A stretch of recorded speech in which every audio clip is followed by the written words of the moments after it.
ఆదివారం ఎంత ప్రాముఖ్యమైందో దాని ముందున్న శనివారం అంతే ప్రాముఖ్యమైంది. ఎలా అంటే మనం పాలు కాయడానికి పాలు తీసుకొస్తాం. పాలు కాయడం, పాల ద్వారా టీ పెట్టడం, పాలు తోడుపెట్టి పెరుగు చేయడం ఎంత ప్రాముఖ్యమైందో ఆ పాలను కాయడానికి వాడే గిన్నె శుభ్రపరచడం కూడా అంతే ప్రాముఖ్యమైంది. ఆహారం వండడం ఎంత ప్రాముఖ్యమైందో, వండడం ద్వారా మన కడుపు నిండుతుంది, మనకు బలం వస్తుందన్నది ఎంత ప్రాముఖ్యమైందో, ఆహారం వండే పాత్రను శుభ్రం చేయడం కూడా అంతే ప్రాముఖ్యం. నీవు పవిత్రపరచబడకుండా పరిశుద్ధులైన దేవుడు నీలో కార్యాలు చేస్తాడు అని అనుకోవడం భ్రమ. నువ్వు పరిశుద్ధపరచుకొని పరిశుద్ధులైన దేవుని యొక్క కార్యాల కొరకు ఎదురు చూస్తే ఖచ్చితంగా పవిత్రపరచబడిన నీకు ఆయన ఉన్నతమైనటువంటి కార్యాలు నిశ్చయంగా చేయనుగాక. హల్లెలూయా. పవిత్రత లేకుండా దేవుని నుండి ఏది మనం పొందుకోదు. శనివారం రాత్రి శుద్ధీకరణ కూడిక ఆదివారం ఆశీర్వాదం కొరకే. దేవునికి స్తోత్రం. శనివారం రాత్రి శుద్ధీకరణ కూడిక ఆదివారం ఆరాధనలో ప్రభు మనకిచ్చే ఆశీర్వాదాలు పొందుకోవడం కొరకే. చాలా మంది శుద్ధీకరణని నిర్లక్ష్యం చేస్తారు, శుద్ధీకరణ పట్టించుకోరు, శుద్ధీకరణ కూటాన్ని పెద్దగా ప్రాముఖ్యమైన ఎంచుకోరు. అది ఏముండలే, కొంతమంది పోతారు, కూర్చోరు, పని పాటలు వెళ్ళిపోతారు. నాకంటే పని, నాకంటే వ్యాపారం, నాకంటే ఉద్యోగం ఉందని ఈ సమయంలో ఖాళీగా ఉండి కూడా ఆయన సన్నిధికి రాకుండా ఆయన సన్నిధిని శుద్ధీకరణను నిర్లక్ష్యపరిచి ఆదివారం ఆరాధనలో దేవుని యొక్క కృప పొందకుండా నామకార్థంగా ఆరాధన చేసి వెళ్ళిపోతుంది. ఎలా ఆరాధనకు వచ్చారో అలాగే వెళ్ళిపోతున్నారు. మనం ఎలా ఆరాధనకు వచ్చామో అలా వెళ్ళకుండా ఉండాలంటే దానికి ముందు శుద్ధీకరణ చాలా అవసరం. శుద్ధీకరణ చాలా ప్రాముఖ్యం. దేవుడు మనలో కోరుకుంటున్న ప్రథమమైనటువంటి విషయం శుద్ధీకరణ. దేవునికి స్తోత్రం. ఈ శుద్ధీకరణ అనేది మనలో కలుగు చేయడానికి ప్రభువైన యేసుక్రీస్తు చేసిన పని తెలుసా? పర్వతం నదిని పెట్టి భూమి మీదకి వచ్చాడు. అంటే అంత త్యాగము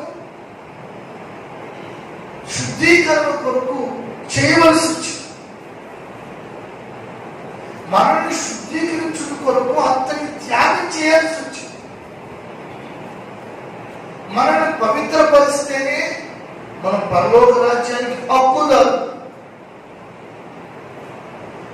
మనం పవిత్రపరచబడితేనే పరలోకం నుంచి ఏదైనా రావడం కోసమైనా లేక మనం పరలోకంలో అడుగు పెట్టడం కోసమైనా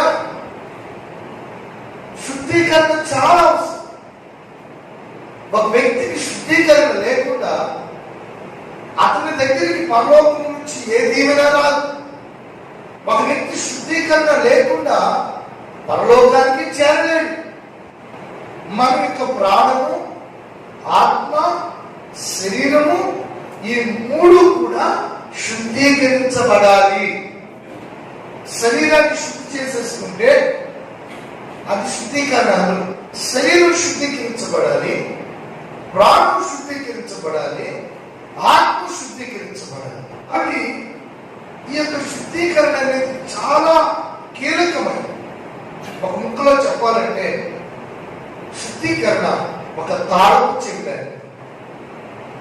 ముయ్యబడాలన్నా తెరవబడాలన్నా శుద్ధీకరణలోనే సమస్తం దాగి. వ్యర్థమైన వాటిని చూస్తూ కళ్ళని అపవిత్రపరుచుకొని వ్యర్థమైన మాటలు మాట్లాడుతూ పెదవులను అపవిత్రపరుచుకొని వ్యర్థమైన వాటిని వింటూ చెవులను అపవిత్రపరుచుకొని వ్యక్తమైన ఆలోచనలు ఆలోచిస్తూ మనస్సును అపవిత్రపరుచుకొని ఈ నోటితో, ఈ చెవులతో, ఈ కన్నులతో, ఈ మనస్సుతో వచ్చిన అపవిత్రత అంతటిని హృదయ కేంద్రంలో నింపుకొని నీవెలా ఆశీర్వదించబడతావు? ఇలాంటి అపవిత్రత కలిగిన దేవుడు ఎలా అంగీకరిస్తాడు? లేఖనం ఏం చెప్తుందంటే ఆయన తన స్వభావానికి వేరుగా ఏది చెయ్యలేడు. ఆయన పరిశుద్ధుడు, మనల్ని హెచ్చరిస్తూ ఉన్నాడు పరిశుద్ధతల కొరకు. బాహ్య పరిశుద్ధత కావాలి, అంతరంగ పరిశుద్ధత కావాలి. లోపట పరిశుద్ధపరచబడాలి, వెలుపట పరిశుద్ధపరచబడాలి. దీని కొరకు మనం ఏం చేయాలి? ఇంత కీలకమైన శుద్ధీకరణ కొరకు, ఇంత అత్యవసరమైన శుద్ధీకరణ కొరకు మనం ఏం చేయాలి? ఈ శుద్ధీకరణలో 2 ప్రక్రియలు ఉంటాయి. ఒకటి మనల్ని మనము కడుగుకునే ఒక ప్రక్రియ, దేవుడు మనల్ని కడిగే మరొక ప్రక్రియ.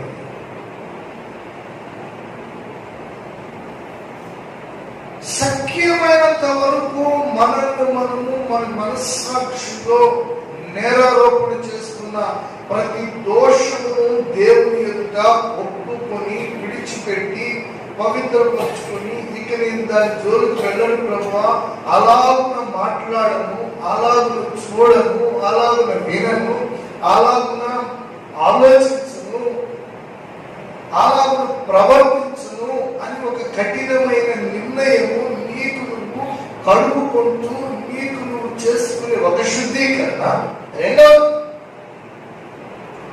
నిన్ను నువ్వు తీర్మానం చేసుకుంటూ ఉండగా, నిన్ను నువ్వు పవిత్రపరుచుకుంటూ ఉండగా, నిన్ను నువ్వు దేవుని సన్నిధిలో శుద్ధీకరణ ప్రక్రియకు అప్పగించుకుంటూ ఉండగా, దేవుడు నీలో తాను చేయించే శుద్ధీకరణ మరొకటి. మనం ఒప్పుకొనుట మన శుద్ధీకరణ, ఒప్పింప చేయుట ఆయన తన నుండి చేసుకున్న శుద్ధీకరణ. దేవునికి స్తోత్రం. మన మనస్సాక్షి తెలుసు. ఈ మనస్సాక్షి తెలిసినంత వరకు వాటిని నీవు పవిత్రపరచుకోవాలి. ఈ లోపల నీ మనస్సాక్షిని ఏం చేయాలంటే దేవుడి దగ్గర పరిశుద్ధపరచుకోవాలి, ఒప్పుకోవాలి. మా దైవజనుడు మాట నేను వినలేదు, ఆ దైవజనుడు రమ్మంటే నేను వెళ్ళలేదు, దేవుడి సన్నిధిలో నేను నడవలేదు, అవిధేయించాను, లోబడలేదు ప్రభా, నన్ను క్షమించు ప్రభా, అయినా నీకు దూరం చేయొద్దయ్యా, నువ్వు నన్ను దోసేయదు ప్రభా అని ఏడ్చేవాడు. దేవుని ఎదుట నీ మనస్సాక్షిని నువ్వు శుద్ధీకరించుకోకుండా, దేవుని ఎదుట నీ మనస్సాక్షిని పవిత్రపరచుకోకుండా నువ్వు ఉంటే దేవుని నుండి ఏ దీవెనను అనుభవించలేవు. ఒకరికి సడన్గా ప్రభుత్వం ఎంత పడు. అందుకే ఎప్పటికప్పుడు నువ్వు సిద్ధపరచుకుంటూనే ఉండాలి. అది నీ నుండి నువ్వు చేయాల్సింది, నిన్ను నీవే పరీక్షించుకుంటూ, నిన్ను నీవే పవిత్రపరచుకుంటూ, నిన్ను నీవే శుద్ధి చేసుకుంటూ, కన్నీటి ప్రార్థన, వెలిగిన మనసు, వెలిగిన పశ్చాత్తాపం, వాక్యం చదువుకోవడం, ప్రార్థన చేసుకోవడం, దేవుని కృపలో బలపడడం, ఇవి నువ్వు చేయాల్సిన శుద్ధీకరణ కార్యాలు. దేవుడు ఏం చేస్తారు?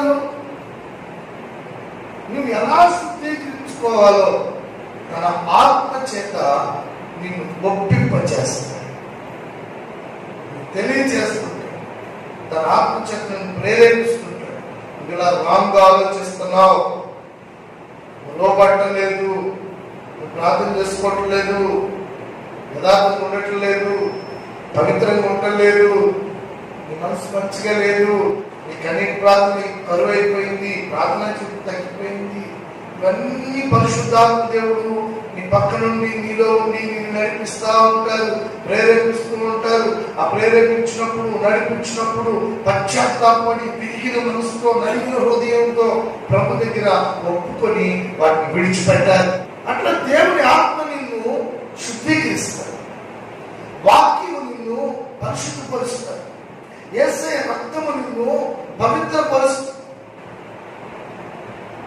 ఇవి శుద్ధీకరించుకుంటున్నప్పుడు, ఈ పవిత్రమైన కార్యాలు జరుగుతున్నప్పుడు, ఈ పరిశుద్ధత జరుగుతున్నప్పుడు ఏం జరుగుతుందో తెలుసా? ఒక మాట చూడండి. కొరింథీయులకు రాసిన 2వ పత్రిక 7వ అధ్యాయం 1-2 వాక్యం. ప్రియులారా,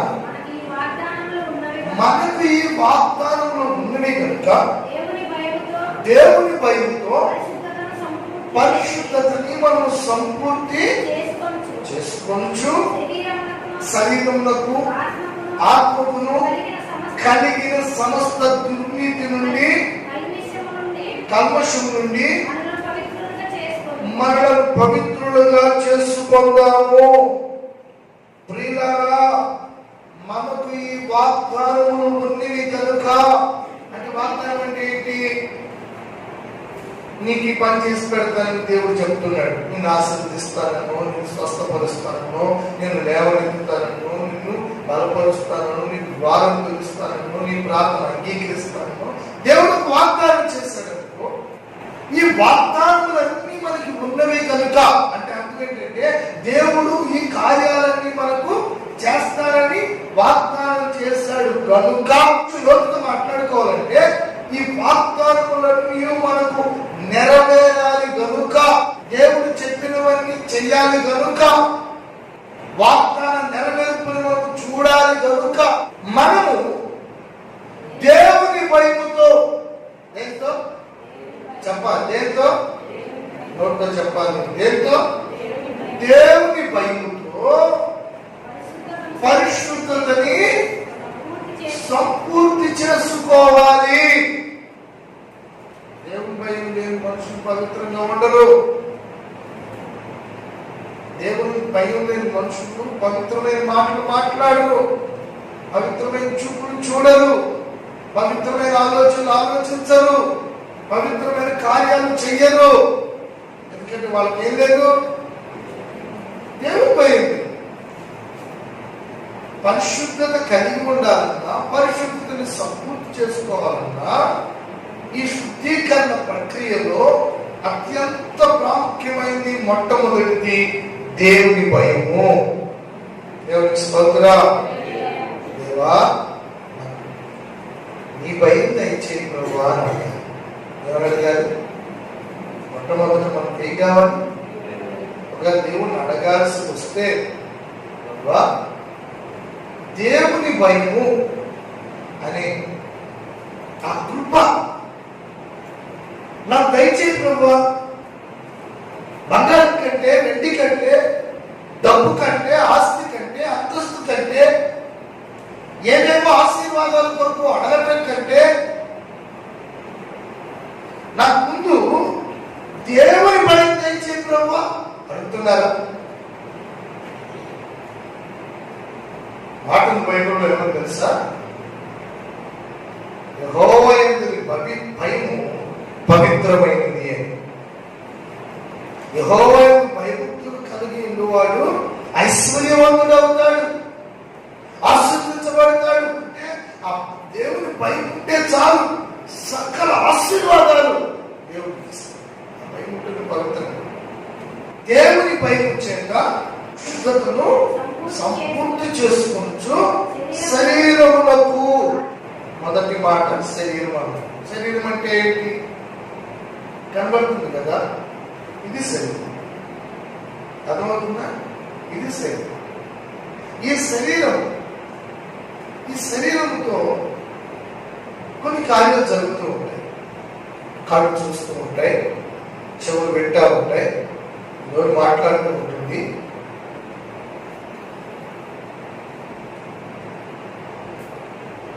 చేతులు తాకుతాయి, కాళ్ళు నడుస్తాయి. ఇవన్నీ జరుగుతూ ఉంటాయి. ఈ శరీరమునకు కల్మషం కల్మషము? సపోజ్ మీ ఇంట్లో టీవీ ఉంది, లేకపోతే మీ చేతిలో సెల్ ఫోన్, లేకపోతే నీ ఎదుట స్త్రీకి అయితే ఒక పరపురుషుడు, పురుషుడికి అయితే ఒక పర స్త్రీ ఉంది. ఈ అపవిత్రత నీ కన్నుల ఎదుట కనబడుతున్నప్పుడు, అది మాట్లాడుతున్నప్పుడు, నీ చెవులు వినబడుతున్నప్పుడు, నీ కంటికి కనబడుతున్నప్పుడు, నీ నోటితో నీవు దాన్ని సమర్పిస్తున్నప్పుడు నీ శరీరానికి ఏం జరుగుతుందంటే కల్మషం అంటుంది. కల్మషం అంటుంది. 10వ తరగతి పాస్ అయి పాలిటెక్నిక్ కోచింగ్ తీసుకుంటూ మంచి కోచింగ్ తీసుకొని నెంబర్ 1 మంచి ర్యాంక్ వచ్చింది. ఆ దినాల్లో ప్రభువులను పట్టుకున్నాడు. కోచింగ్ దినాల్లో ప్రభువులను పట్టుకున్నాడు. అప్పుడు నేను ప్రభువుని అనుకుని మందిరానికి వెళ్ళాను. పశ్చాత్తాపడి ప్రార్థన చేసుకోవడం మొదలుపెట్టాను. కరెక్ట్గా ప్రైవేట్ వయసు మనసు పెట్టి నా మాటలు జాగ్రత్తగా ఎవరాతను దావీదు మాట్లాడుతూ సాధించిన తరువాత యోనాతాను హృదయము దావీదు హృదయం ఏమైంది? కలిసిపోయింది. ఎందుకు కలిసిపోయిందంటే ముందు మాటల మీద మనసు పెట్టి, దేవుని మాటల మీద నువ్వు మనసు పెట్టకుండా దేవునితో నీ హృదయం కలవదు. నీ హృదయం నీ హృదయమే, దేవుని హృదయం దేవుడు. దేవునితో నీకు హృదయం కలవకపోతే సంబంధం లేదని అర్థం. దేవుని మాటల మీద ఎప్పుడైతే మనసు పెడతావో దేవునితో నీ హృదయం కలపగలుగుతుంది. అప్పుడు గొప్ప ఉపకారం యోనాతానుని బట్టి సౌలు కుటుంబంలో కలిగింది. చెప్పే మాటలు మనసు పెట్టి వచ్చావు వచ్చావా? మా వాక్యం చెప్పాడు, సినిమా చూడకూడదు కదా, సరే చూడకూడదు కాబట్టి చూడదు. సినిమా పిచ్చి మధ్యాహ్నం మ్యాట్నీకి వెళ్ళి ఫస్ట్ రోజు చూసి వచ్చాడు. రెండో వచ్చేది చిరంజీవి అంటే శివ పోసుకున్నాడు. ఎప్పుడైతే ఒక మాట దైవజనుడి నోటి నుండి వినబడిందో, ఎప్పుడైతే ఒక మాట నాతో కూడా విశ్వాసం ద్వారా వినబడిందో, సినిమాలు చూడకూడదు, సీరియల్ చూడకూడదు అని ఎప్పుడైతే వినబడిందో ఇక అంతేనండి, ఇక అంతే. నా వెనకాల ఎవరు కెమెరా పట్టు తిరగలేదు, నాకు కూర్చునలేదు, అసలు నాకు సంబంధమే లేదు. నా దేవుడు నేను చూడకూడదన్నది చూడదు, చేయకూడదన్నది చేయదు, మాట్లాడకూడదన్నది మాట్లాడదు, ఇలా వెళ్ళకూడదన్నది అంతే. వద్దు అన్నారు ఎవరు, చూడొద్దన్నారు చూడరు, మాట్లాడొద్దన్నారు. అది మార్పు ఉందా? మీకు మార్పు వస్తుందా? నిజంగా మార్పు పొందావా? చాలా మంది మారు మనసు పొందకుండానే బాప్తిజాలు పొందేస్తారు. మారు మనసు పొందకుండానే సంఘ సభ్యులు అయిపోతారు. మారు మనసు పొందకుండానే సంఘ పెద్దలు అయిపోతారు. మారు మనసు పొందకుండానే అందరికీ భక్తుల్లో కలవరు. చాలా ప్రమాదం. సరైన మారు మనసు పొందాలి. ఆ చర్చిలో మా పాస్టర్ మారు మనసు పొందడం నోరు తెరవడం, నోరు పోయి మారు మనసు తర్వాత మాట్లాడదు. ముందు నీ నోటు కూతురు మాట్లాడు, నువ్వేం మాట్లాడదు, ఏం మాట్లాడదు. అధికారం మీద హక్కు లేదు, మాట్లాడించు కావాలి బాగు మారు మనసు కన్నీటి ప్రార్థన మనసు ప్రతి కూటానికి అటెండ్ అవ్వు. అప్పుడు ఏదన్నా నాతో నువ్వు చెప్పడానికో లేకపోతే నన్ను అడగడానికో నీకు ఒక అవకాశం. ఈ రోజుల్లో అందరూ వెంటనే మాట్లాడి వెంటనే సేవింగ్స్ స్వభావం చూపించడం, కోపం, అహంకారం, లోపల ఈగో చూపించడం, అల్లుగడం, తిరుగుబాటు చేయడం, అంతా సాతాను యొక్క స్వభావాలు నరకానికి వెళ్ళే వాళ్ళకి ఉండే లక్ష్యం. సరైన మార్గం అంటే ఏంటంటే ఈ వర్గం చేయకుండా మార్పుగా వాళ్ళకు. మా అన్నయ్య ఇంటికి వెళ్ళాము,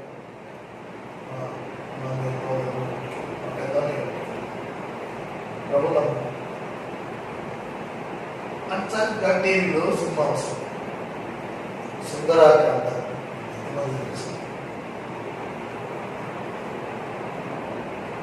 సార్లు నాటకాలు ఇష్టమైన సినిమా వస్తుంది.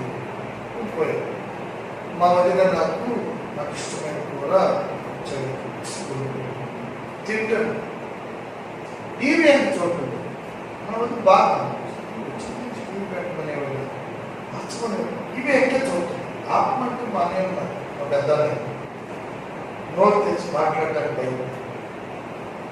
కాబట్టి టీవీ ఆపడానికి కానీ చూడకూడదని ఈ ప్రసంగాలు లేకుండా నేను చూడకుండా నేను బయటకు రావాలని తింటాను. మా వదిన ఎలా టీవీ ఏం చూడలేదు, వచ్చింది చూస్తున్నాను. అప్పుడు చెప్పి వదిన నేను చర్చ్ కలుగుతున్నాను. అప్పుడు బైబిల్లో రాసింది, ఒక స్త్రీ మొహం చూపుతో చూడకూడదు, వ్యభిచారం కన్నెత్తి చూడకూడదు, వ్యర్థమైన వాటిని కన్నులతో చూసిందే మనసులోకి వస్తుంది, మనసు పాడు హృదయం అవ్వబడుతుంది. ఇంకా దేవునికి మనకు సంబంధం లేదు కాబట్టి చూడకూడదని మా దైవం చెప్తారు, భాషగా చెప్తారు. కాబట్టి నేను చూడట్లేదు. అట్లయితే ఆపిమంటవా నాకు ఇష్టం, నాకు ఇష్టమైన గురించి పెట్టుకొని ఆపిమని బాగా నాకు మరి ఆపిస్తుంది.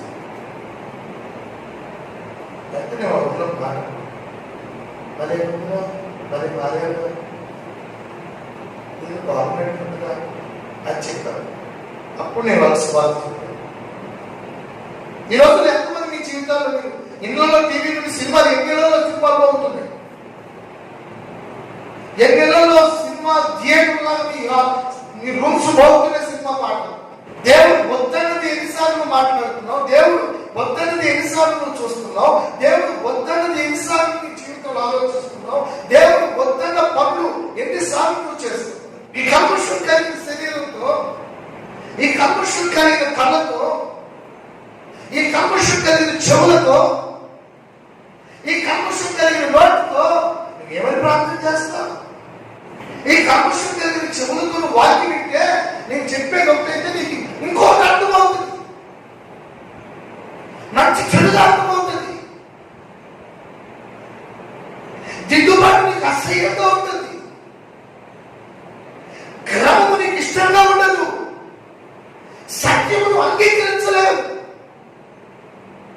ఎందుకంటే కల్మషము కలిగిన చెవులతో నువ్వు దేవుని వాక్యం,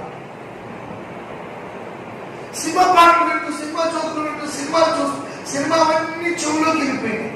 ఇప్పుడు దేవుని వాక్యం ఎలా అవుతుంది? స్వచ్ఛంగా నువ్వు కళ్ళు మూసుకొని ప్రభు అంటే ప్రభు కనబడు, ప్రభు అంటే అలంకరించబడిన రాజులు నువ్వు కనులారా చూచెదవు అని. సినిమా చూసేవాడికి, లేకపోతే లోకం చూసేవాడికి, అమ్మాయి కూర్చోవాడికి, అబ్బాయి కూర్చున్నవాడికి, ఎప్పుడు చూసి కళ్ళలో కాపు ఉన్నవాడికి అలంకరించబడిన రాజు కనులారా కనబడతాడా? కళ్ళలో పొరలు ఉన్నాయి, నీ చెవులలో దొరుకుతుంది, నీ పెదవులు అపవిత్రపరచబడ్డాయి. ఈ కళ్ళలో నుండి మనసులోకి వెళ్ళిపోయినాయి, ఈ చెవులో నుండి మనసులోకి వెళ్ళిపోయినాయి. నువ్వు మాట్లాడి గుర్తుండిపోయి మనసులో రికార్డింగ్ అయిపోయినాయి. మనసు అయ్యో నీకు శుద్ధీకరణ చాలా అవసరం. నీకు ఆగిపోయింది. వెంటనే డాక్టర్ గారు ఏం చేస్తారు? కుట్లేస్తారు కదా, కుట్టాల్సి వస్తే కుట్లేస్తారు. లేదు పైన గాయమైతే మందు రాసి కట్టాలి.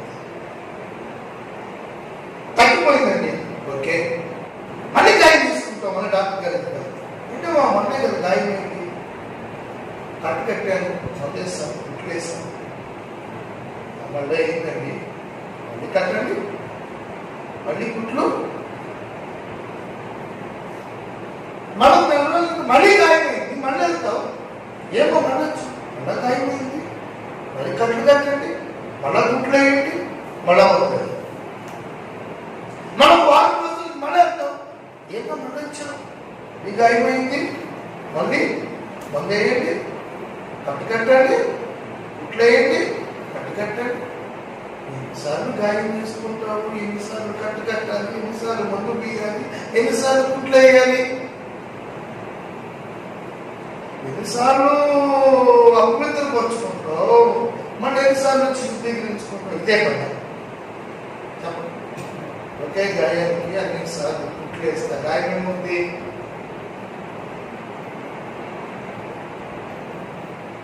ప్రతిసారి అపవిత్ర పంచుకోవడం రాదు. మనల్ని కాపాడుకోవాలి, ఎస్ఐలాగా కాపాడుకోవాలి, దానియాలను కాపాడుకోవాలి, యోసేపుని కాపాడుకోవాలి.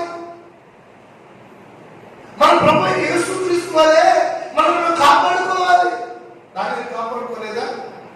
కాపాడుకున్నాడా లేదా? అది ముందే ఏమంటాడు అంటాడు, ఏమంటాడు?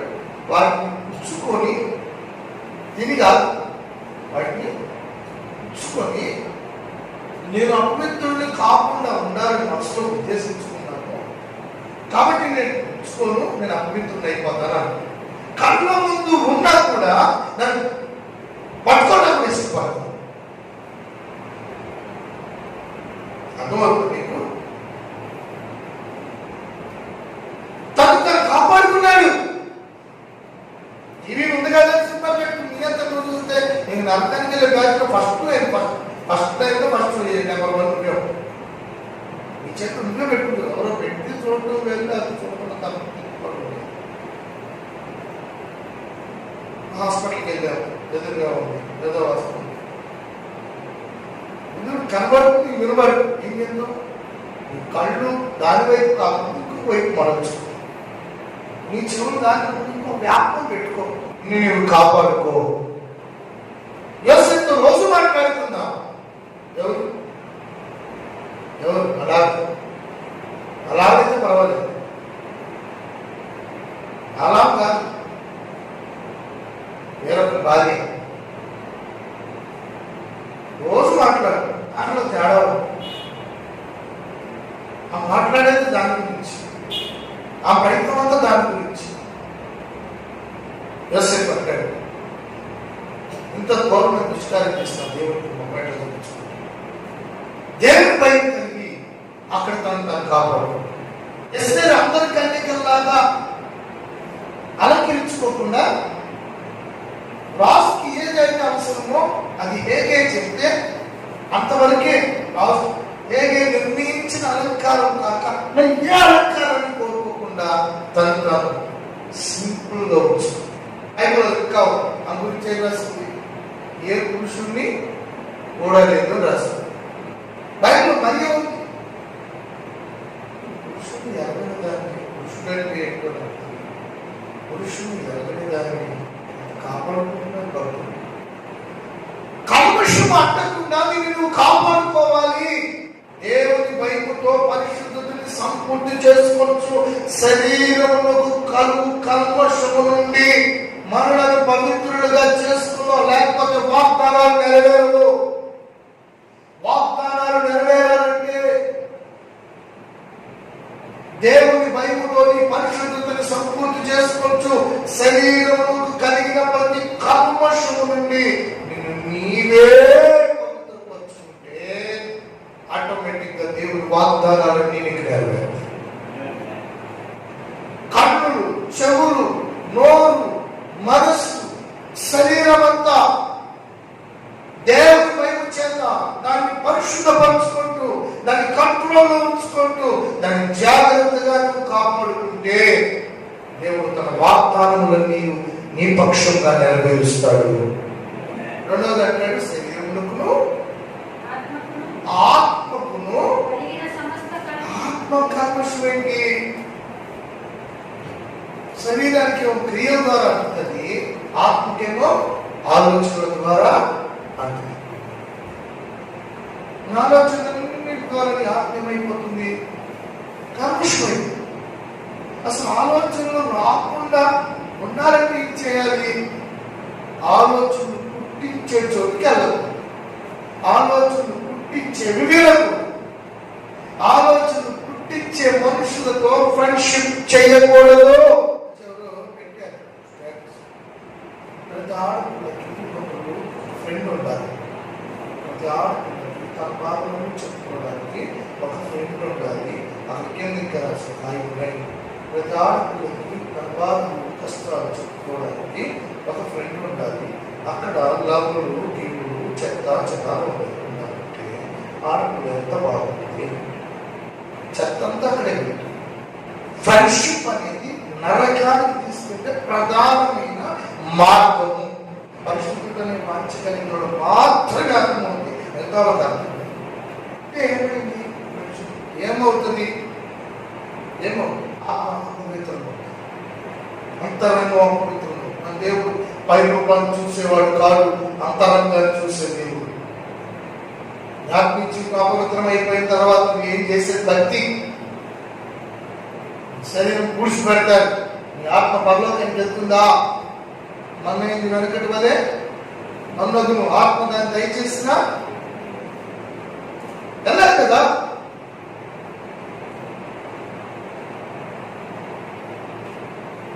నీ ఆత్మ అపవిత్రపడే వాతావరణంలో వెళ్ళదు.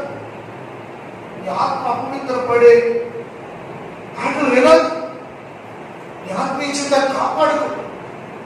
శుద్ధీకరణ ప్రక్రియ శరీరంలో ఆత్మ కలిగిన సమస్త కల్మషం నుండి మనమే పవిత్రపరుచుకుందాము అంటాడు. పవిత్రపరుచుకుందాము. రేపు పవిత్రపరుచుకుంటాను, ఎల్లుండి పవిత్రపరుచుకుంటాను. ఇలా పురుషాత్వం అర్థం. అయ్యో లేదు మీరు సాగు బతుకు ప్రభాస్తాను మేము అందరం వెళ్ళిపోతాను. అంత మాట చెప్తారా?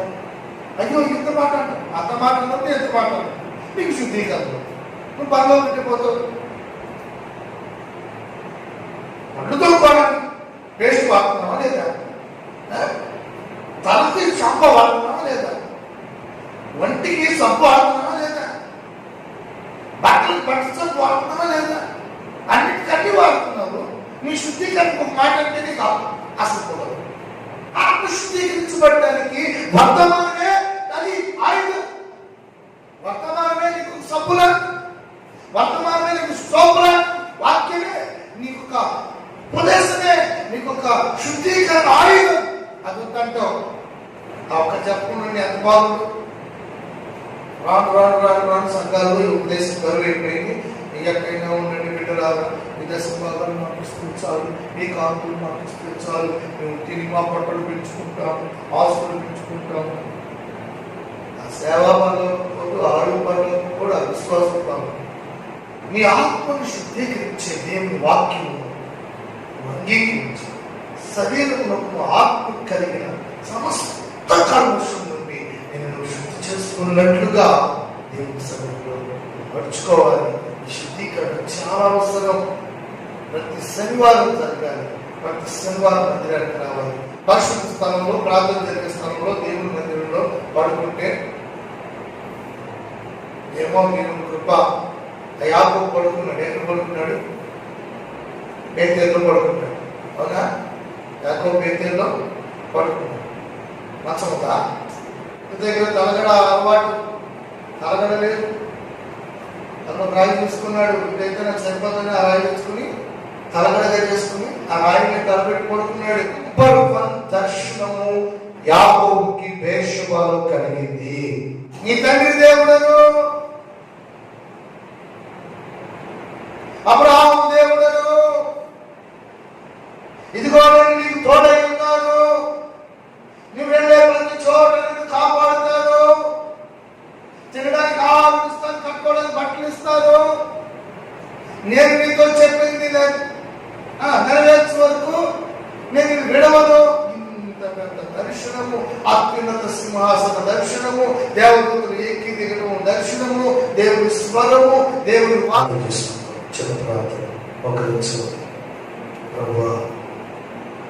శుద్ధీకరణ ఒకవేళ గాయమైనప్పుడల్లా కట్టుకునేదిగా చూస్తున్నాను, కానీ గాయం కాకుండా కాపాడుకోవడమే నిజమైంది. నేను ఎల్లప్పుడూ నన్ను శుద్ధీకరించుకుంటాను. నా మనసు, నా శరీరానికి కల్మషం అంతా పడుతుంది. ఒకసారి దేవుని దగ్గర ప్రార్థించి ప్రభువా, నా శరీరం కలిగిన కల్మషం,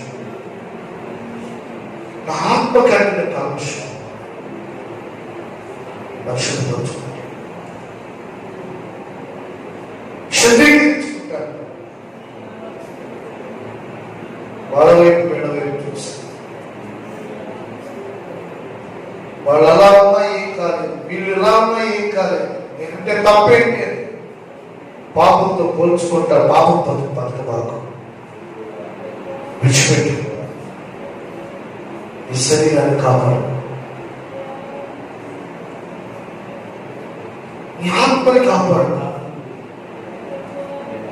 దేవుడికి అడగండి, ప్రభా బ్రతుకు తినకుండా నీకు ఒక వధువుగా జీవిస్తాను, చెప్పబడిన దాన్ని, చెప్పబడిన వాడిని కన్యక సంఘం ఒక వధువు సంఘంగా రాజ్యం కొరకు ఇష్టపడాలి. అక్కడి కృపరించి వచ్చిన తీర్మానం చేసుకొని ఈ రోజు నుంచి ప్రభా, ఈ రోజు నుంచి క్షణం నుండి నీ ఎదుట నేను ఆత్మీయ జీవితాన్ని, శరీరాన్ని పవిత్రంగా కాపాడుకుంటాను యేసయ్యా.